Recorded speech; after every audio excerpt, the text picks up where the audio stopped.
Sa isang pulong sa Association of Southeast Asian Nations o ASEAN Summit, idinitalya ni Pangulong Bongbong Marcos sa mga pangaharas ng China sa mga Pinoy sa West Philippine Sea.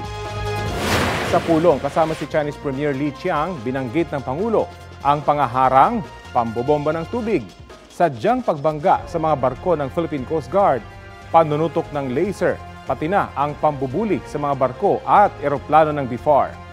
Sabi ng Pangulo, patuloy na hinaharas at tinatakot ng China ang Pilipinas.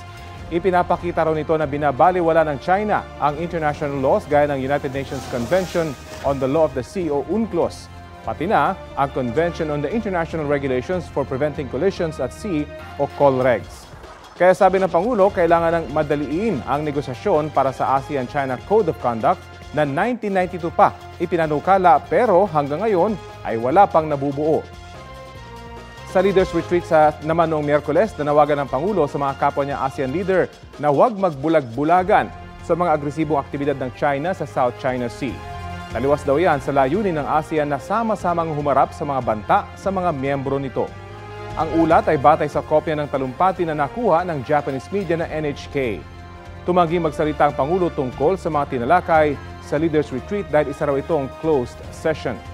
Sabi naman ng Chinese Foreign Ministry, handa silang ayusin ang anumang hindi pagkakaunawaan sa issue ng South China Sea sa pamamagitan ng dialogo at konsultasyon batay sa historical facts at international law. Patuloy rin daw makikipag-ugnayan ang China para umusad ng Code of Conduct sa South China Sea.